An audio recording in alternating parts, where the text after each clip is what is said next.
solutions? So I think there are two different dimensions here. There's the dimension of what kind of policies people support. Do people support far left, far right, et cetera, centrist policies? And then there's another dimension of what sort of collaboration do people want? What sort of tone are people mad about? Do people want more partisan bickering or less partisan bickering? And those they're related, obviously, but they are not one for one. They are not exactly the same. So I think, so I don't know if I would characterize the report as saying people support a centrist policy agenda. That said, there is a lot of polling out there. Pew, for example, and others have shown that the center of the two parties now moving farther and farther apart. That Democrats are far more liberal than they used to be. Republicans are far more conservative than they used to be. There's a much wider gap between the two parties than we used to have. That's true in Congress, and that's true among voters. At the same time, you have a lot of people lamenting the state that we're in. That one of the things that, in fact, unites us is worry about how divided we are. And you have, worries about government dysfunction as high, if not higher, than worries about the economy. And a majority, I think this came out from Gallup recently, said that they want to see members of Congress collaborate and work together and cooperate with each other.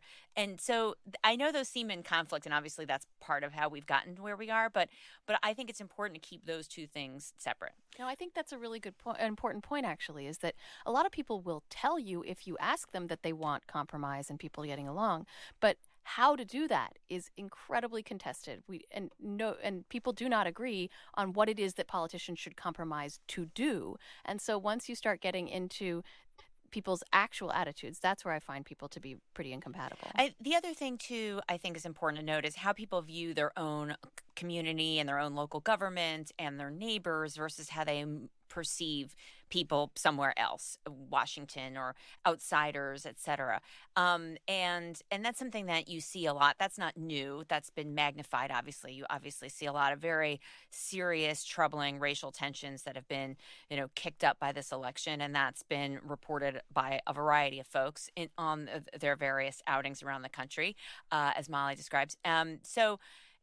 But when you ask people about how do you feel about your school or your community or your, the jobs here or your local government, people are more open because those are experiences where they have a little bit more nuance and personal experience, and they're willing to have their perceptions be a little bit more graded, or there's more nuance and detail there. But isn't another way of putting that people have segregated themselves into these bubbles that they are quite pleased with, and they're very antagonistic to what they perceive as culturally different lifestyles outside of their little bubbles? Yeah, look, for sure, there's some of that. Pew came out with something else recently, and this could be glass half full or half empty. Obviously, there's lots of data out there where people have a hard time with folks of the other party, or they don't know many people who voted for somebody of the other, for the candidate they didn't vote for. They don't want someone in their family to marry someone of the opposite party. There's a lot of that out there.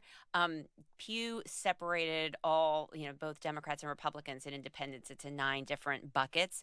And there was only one bucket, and that was the most solid liberal bucket, where they said they would feel their relationship was strained if they had a friend who supported the opposing party. So you could take that as sort of good news, bad news.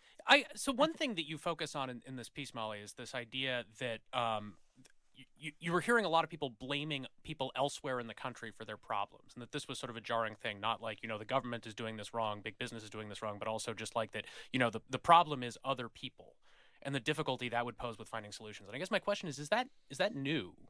It is and it isn't, right? But I do feel, in covering the 2016 election especially, that and the way that so much of it came down to scapegoating and us versus them, that has not been something that mainstream politicians have at least overtly done in most of the previous campaigns that I've covered. And you had a winning candidate, who was unashamedly saying, I'm going to work for you against other people in this country, right? That other Americans, in a lot of cases, are the problem. If you're with me, we'll be the winners and they'll be the losers. And I do think that has deepened a lot of previously sort of latent divisiveness in the population at large. Rich, what did you think about this?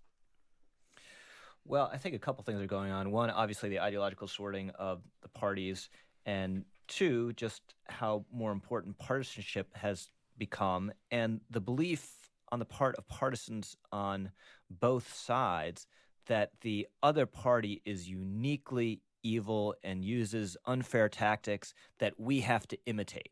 So it's sort of this arms race to be tougher and less principled and more partisan than the other side because you think they're doing it too.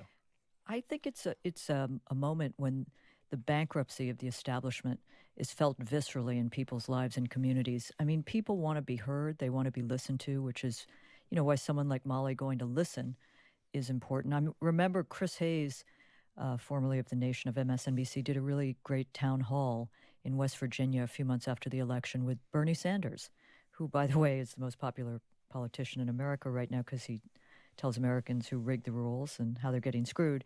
But it was important because the people in the community were feeling shafted, but they, felt like the Republicans were on their side. But as they listened to what, say, Mitch McConnell was doing to unravel pension protections or mining shaft protections, and what Bernie was doing on Medicare for All, they kind of listened to the issues and felt how those would weave into their lives. So I think it's a global moment too, where people are not believing in the establishment parties. They want insurgent candidates. Trump won, we know that, but if he hadn't, the biggest story of the election would have been Bernie Sanders' insurgency. And that is a very different kind of feel your pain, of listening to people, of connecting with people. States Hillary Clinton lost, Trump won. I think we need to take that into account as Yes. we read and listen to Molly's story. The third way, I have to say, I think it was the third way Molly went with.